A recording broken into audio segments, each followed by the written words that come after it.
Aqui, quando a pessoa está muito silenciosa, você acha que nada está acontecendo do lado de lá. E aí entra no segundo ponto. É importante que exista, ou seja, existe uma necessidade de você dar um espaço e um tempo. Então veja, nesse momento que você dá espaço, o silêncio dele ou dela vai ajudar você a começar a se curar, se você seguir os passos que eu oriento, naturalmente, e também para ele ou ela também começar a curar as dores do problema. Por isso, o contato zero, ela é uma das estratégias, dentro de uma grande estratégia, ela é uma das peças, o contato zero é uma das peças tão cruciais nesse sistema. Decifrando o silêncio do ex ou da ex. Muitas pessoas me perguntam e falam, Luciano, eu não tenho ideia do que está acontecendo, porque o silêncio é praticamente absoluto.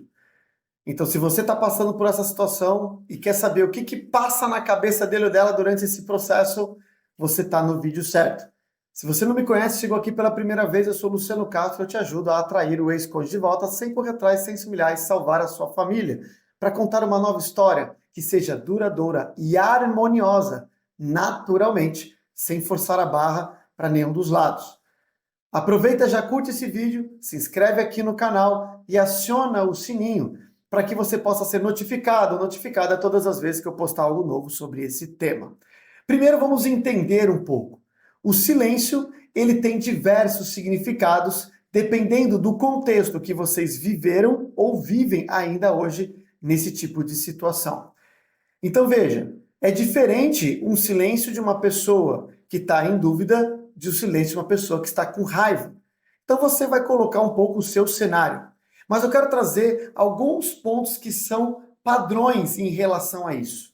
E o primeiro ponto que eu separei aqui para vocês é o seguinte: esse momento de silêncio do seu ex, da sua ex, normalmente é um momento de reflexão, o pós-relacionamento, o pós-rompimento, aonde eles vão ter tempo para poder refletir sobre o relacionamento, sobre os problemas, sobre os momentos bons, inclusive, vividos. Eles, por mais que eles digam para vocês que tem certeza que não quer mais, no fundo, eu vou falar para vocês. Em algum momento, e é muito em breve, se já não está passando, mas ele não declara, eles têm dúvidas sobre o que está acontecendo. Mas eles têm que validar a decisão, então eles têm posicionamento muito certos, aparentemente. Então não se assuste com esse tipo de comportamento da pessoa. Aqui, quando a pessoa está muito silenciosa, você acha que nada está acontecendo do lado de lá. E aí entra no segundo ponto. É importante que exista, ou seja, existe uma necessidade de você dar um espaço e um tempo. Então veja, nesse momento que você dá espaço, o silêncio dele ou dela vai ajudar você a começar a se curar, se você seguir os passos que eu oriento, naturalmente, e também para ele ou ela também começar a curar as dores do problema. Por isso, o contato zero, ela é uma das estratégias, dentro de uma grande estratégia, ela é uma das peças, o contato zero é uma das peças tão cruciais nesse sistema. Porque é onde você vai permitir identificar as suas dores, o seu sofrimento e começar a trilhar o caminho da cura e permitir que a outra pessoa também faça isso. O problema é que no desespero, do pânico, a gente acaba indo atrás, correndo, pedindo, implorando, não dá espaço, pergunta, questiona, mas por que eu quero saber? E assim vai. E isso sufoca o outro lado. Não dá tempo da pessoa começar a entender o que está acontecendo. E aí você vai entender também que quando você sufoca, quando você não dá espaço, você não tira a pessoa dessa indecisão e confusão. Pelo contrário, você mantém ela cada vez mais num ambiente que é extremamente confuso, caótico e que a pessoa não consegue perceber o que está acontecendo e para onde ela deve ir. Pelo contrário, ela começa a achar que foi a melhor decisão que ela tomou. Então veja, quando eles estão em silêncio, isso significa que eles podem estar nessa etapa de indecisão e confusão. Eles podem estar refletindo sobre os problemas, mas começando a colocar na balança tudo que vocês viveram. Sendo que no final da relação, talvez você tenha tido um rompimento muito recente, e aí parece que a pessoa está aproveitando, etc, etc e tal, ela fica com essa euforia, o famoso alívio que a gente fala. Mas ela tem uma incerteza e ela busca encontrar coisas fora. Mas esse silêncio com você, de não dar nenhum tipo de passo nem nada, demonstra muitas vezes que ela está com essa confusão emocional. Então ela está passando por sentimentos conflitantes, essa confusão emocional. Ora ela quer, ora ela não quer. Ora ela tem raiva de você, se bobo. Tem gente que fala assim, Luciano, ele rompeu o silêncio só para falar um monte de groselha para mim, sumiu de novo. Percebe? Tudo isso são confusões. Confusão emocional, mental e na questão do que fazer com essa salada que está acontecendo. Um outro ponto que acontece também em relação ao silêncio dele ou dela é que eles têm medo de rejeição ou conflito. Então perceba, como eu falei no começo, o silêncio tem vários motivos em relação ao contexto. Vamos supor que você é uma pessoa que é mais enérgica, uma pessoa mais briguenta, que tira muita satisfação. Então, muitas vezes, o silêncio é para evitar, ou seja, medo de um conflito. Medo de ter que ficar discutindo, de que você vai vir, vai falar, vai... Entende? Então, ele prefere, ou ela prefere, se resguardar e ficar quieto ou quieta. Mas também tem medo da rejeição. Afinal de contas, ele ou ela saiu da relação. E se ele vier conversar com você, ou ela vier conversar com você, e você der uma patada e falar assim, quer saber, você não me mandou embora, então agora vai cuidar da sua vida e assim por diante.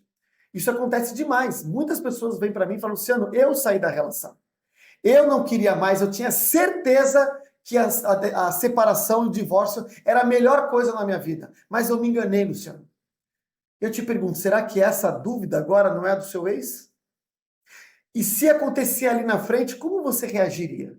Só que nessa hora, a pessoa vira para mim e fala, eu tenho medo de chegar perto dele ou dela, afinal de contas, eu sei que eu fiz ela sofrer, eu saí da relação, eu não queria mais, ela pediu, implorou, e agora eu vou lá e falo que eu me enganei e vou tomar eu um toco aqui? E aí a pessoa prefere ficar em silêncio por muito mais tempo, muitas vezes para criar coragem. E aí ela vai sondar muito devagar, muito aos poucos, para ver se de repente ela pode fugir dessa rejeição que, afinal de contas, ninguém gosta. Não importa se ele ou ela saiu, ele saiu porque achou que não dava mais certo. Mas isso não quer dizer que ele está imune à dor de uma rejeição.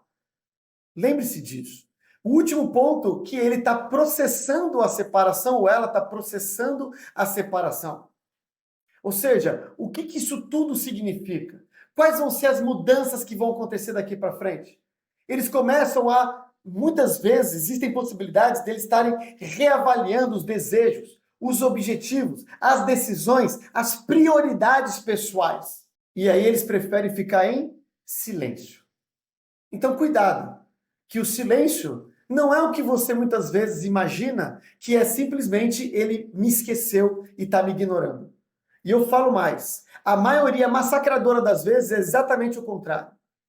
A pessoa não sabe lidar, ela está com dúvida, ela está processando, ela tem medo da rejeição, ela tem medo do conflito, ela está colocando na balança tudo que a gente falou aqui. E tudo isso faz a pessoa ficar quieta no canto dela. Ou seja, não se assuste com esses processos, pelo contrário, use do silêncio a seu favor. Como eu sempre digo, se a pessoa te bloqueou, por exemplo, é um momento extraordinário para você cuidar de você.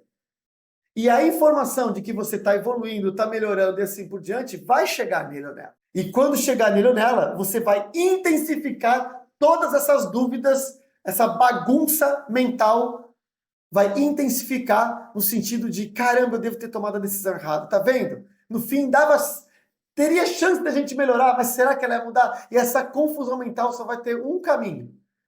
Para ela se livrar, o seu ex ou sua ex se livrar dessa confusão mental, ela vai ter que tirar a prova dos 9.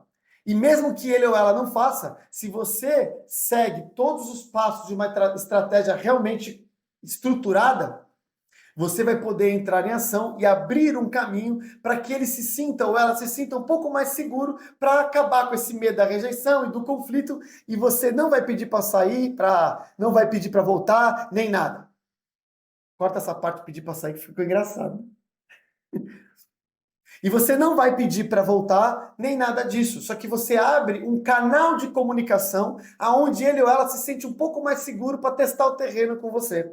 E nessa hora você conduz de forma muito tranquila e leve para que a pessoa veja que é um campo seguro, que não vai ter rejeições ou conflitos, mas que você não está pedindo para voltar. E isso gera curiosidade e motivação para saber por quê, porque você derruba ele ou ela do pedestal. Então lembre-se, não se assuste com o silêncio. Faça a sua parte. Aprenda a criar a nova versão, que é o que eu ensino no meu canal, que é o que eu ensino para todos os meus alunos e assim por diante. Uma nova versão extraordinária, que é curar as suas feridas, despertar a sua essência e agir massivamente de uma forma estruturada e inteligente, criando uma atração inevitável sua para com outra pessoa vai ficar realmente magnetizada por você. Aí sim acontece uma volta extraordinária. E não do jeito que a gente vê por aí, empurrando técnicas vazias e superficiais de sedução. Isso não funciona de forma nenhuma. Te vejo no próximo vídeo.